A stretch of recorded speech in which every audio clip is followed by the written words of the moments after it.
Good morning. My name is Curtis Elliott, and this is Chapter 2 of Life According to OG the Frog. Chapter 2, My Learning Curve. The sun drops in the orangey pink sky, and the crickets begin their song. Every swamp critter joins in a farewell song to the sun. Soon the owls and the bats will be on the prowl, so I hunker down in the tall, wet grass and wait. Suddenly, room 26 is bright as daylight. I leap up just in time to see a tall man with what looks like a piece of moss above his lip pull something on wheels into the room. Oh boy, I must have been daydreaming, because this place isn't anything like the swamp. No owls, no bats, no grass, no sunset. Just a tank on a classroom table in a Longfellow school. But I know this man because he also came into room 27 every school night. Be of good cheer, 'cause Aldo is here, he says. Hello again. I greet him out of habit. I think all he hears is boing. Hey, I know you, he says. The frog from down the hall. What are you doing here? Of course, the furry fellow chimes in. Squeak, squeak, squeak. And Aldo answers him. He even knows Humphrey's name. Does he speak hamster? I realize the name sounds like something the bullfrogs would say. Rum, rum, rupfy. Aldo pushes a round red thing into Humphrey's cage. Have a tomato, pal, he says. Humphrey gulps it into one bite, and his cheek puffs out. Whoa, I didn't expect that. Aldo says he's sorry he didn't bring me something. Then he sits down to eat his dinner. He talks while he eats, and Humphrey squeaks and squeaks some more. I can tell he likes Aldo. And Aldo has big news. He just got married. The furry fellow squeaks back at him and does the triple somersault. He sure is excitable. It's amazing to watch the man clean the room. Sweeping, dusting, polishing. He's as graceful as a dragon and as busy as a bee. Before long, Aldo is gone and the room is dark again. I wait and listen. The furry guy is very quiet. At last, it's peaceful in room 26. Until... Screech, screech, screech! The scratching sounds are very loud. I hop to the side of my tank that faces Humphrey's cage. What in the swamp is he doing? I stare at him for a few seconds, and then I get him. He's writing in a teeny tiny notebook with a teeny tiny pencil. Scribble, scribble, scribble, scritch, scritch, scritch. This little ball of fur can write? Where did he get this notebook and pencil, and how did he learn to do that? For a hop, skip, and a jump, I'm a little jealous. Of course, my webbed toes wouldn't hold a pencil very well, and the notebook just wouldn't last in my tank. Maybe he's just showing off. But at least he isn't as nosy as George. He doesn't call me bad names, as far as I can tell.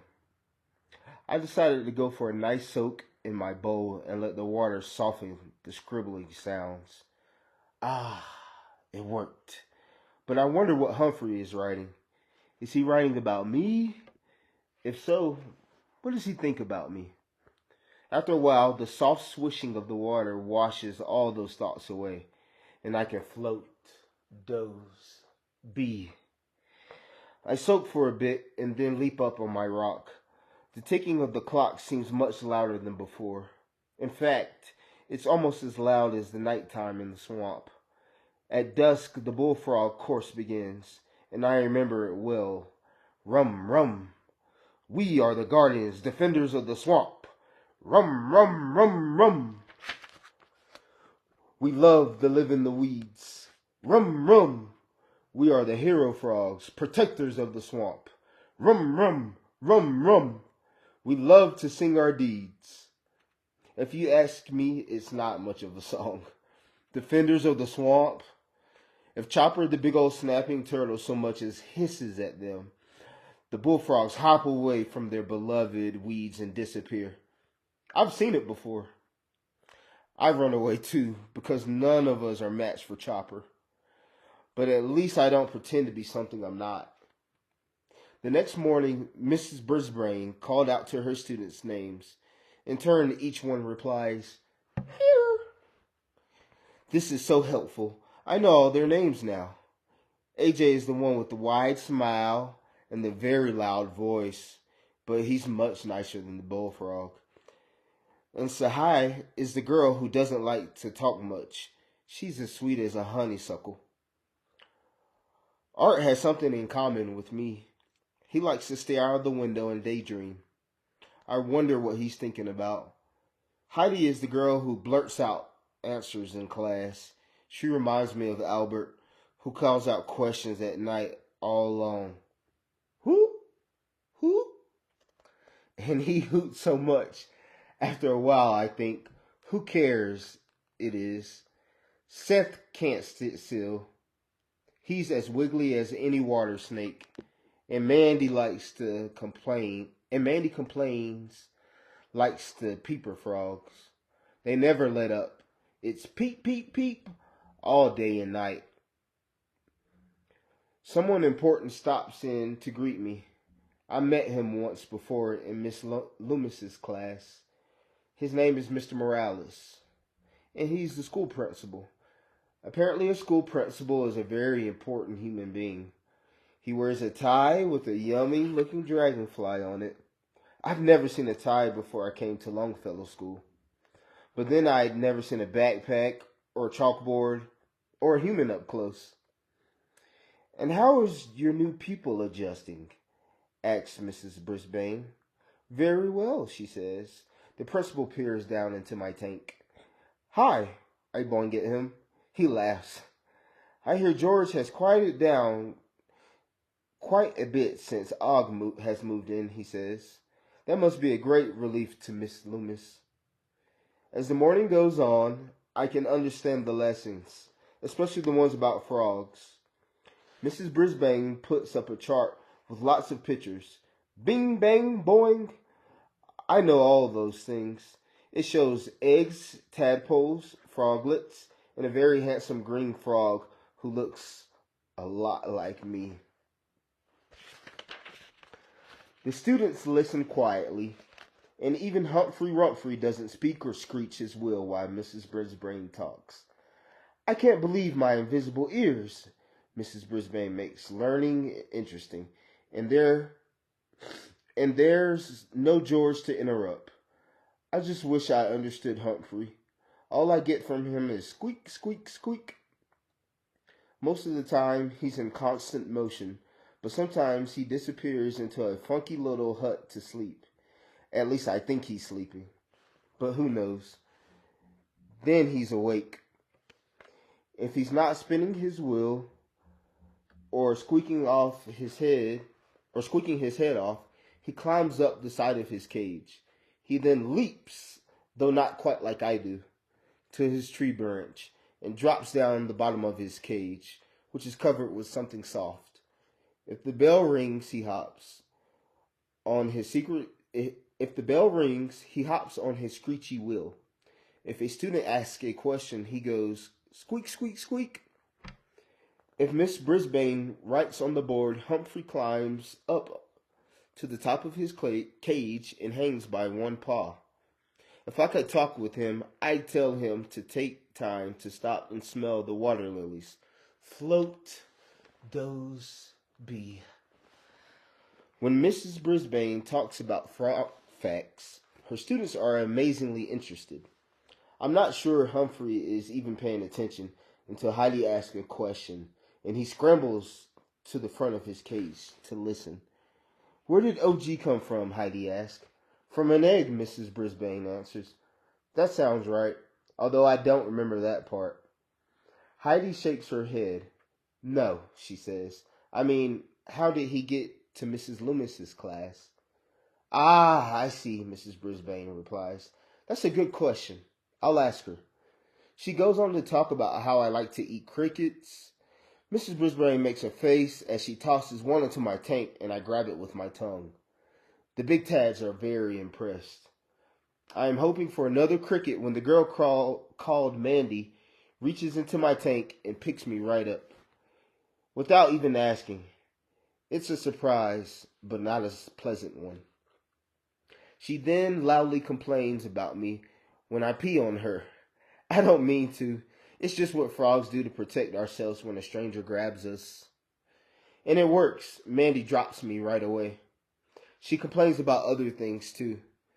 Earlier in the day, I heard her complain about a girl named Tabitha. Mandy explained that she tried to get her to play, but Tabitha wasn't friendly. Maybe she's shy, Sahai said. I was shy when I came here at first, because I come from a different country, and I was embarrassed that I didn't speak English very well. You were shy, Mandy agreed, but you were always friendly. Soon Mrs. Brisbane stops talking about frogs and starts talking about numbers and subtraction. But I don't understand a lot of what she says.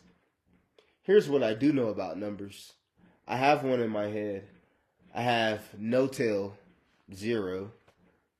I have 4 webbed toes on my 2 front feet, and I have 5 webbed toes on my 2 back feet, which makes me very strong and able to leap really high. The most flies I've ever ate in one sitting, 11. And there are hundreds of singing bullfrogs. Back in the swamp. Way too many to count. What else do I need to know? While the teacher draws numbers on the board, I slide into my water bowl. Time to float. Doze. Be. A little while later, Mrs. Brisbane catches my attention again when she reads something and talks about rhyming words. Poems are new to me, but they turn out to be a lot like the songs I listen to. Poems are new to me, but they turn out to be a lot like the songs I like to sing without the music. Rhyming words are easy peasy. Hey, that's a rhyming word too. A few days later, the big tad groans when she tells them they have to write a poem too. They start to work, and there they are. More groans because some of them are writing about Humphrey, and they can't think of anything to rhyme with his name. There's nothing that rhymes with hamster either. I am lucky that OG rhymes with frog and log and bog and all kinds of wonderful words, and I'm starting to understand them all. At the end of the day, I nod off until I wake up to the sound of awful screech, screech, screech. It's Humphrey, spinning that wheel. The students are gone, and we're alone again. Suddenly, he leaps off his wheel and flings open the door to his cage. Before I know it, he's pressed his hairy face right up to the side of my tank. Get a load of those wacky, wiggly whiskers. Squeak, squeak, squeak, squeak, squeak, squeak. He looks right at me and squeaks his tiny little lungs out. I know he's trying to tell me something, but although I've picked up a bit of human talk, I still have no idea what he's saying. Whatever I say, I know he won't understand me, and I don't want to jump and scare him again. So I just smile. He keeps me squeaking for a while, but we are getting nowhere. I am as frustrated as a nearsighted dragon trying to land on a twig in a windy day. I guess Humphrey is frustrated too. After a while, he gives up and goes back to his cage. Sorry, buddy, I mutter, but I don't think he hears me. When Aldo comes in to clean, I am very, very grateful for the tidbit he tosses into my tank. Mrs. Brisbane asked me to give you this, he says. Enjoy. Bing, bang, bong. I'll say it and enjoy it because it's a cricket. It tastes frogalicious, and I am very happy. It isn't difficult to make me happy, really. Thanks a lot, I tell him. He just laughs. Later that night, I hear Humphrey scribbling in his notebook again. Scritch, scritch, scritch. Why do I feel as if he's writing about me? After a while, he's quiet. Then there's a nice light shining through the window, kind of like the moon perched on a post. I feel content, and before long, I am asleep.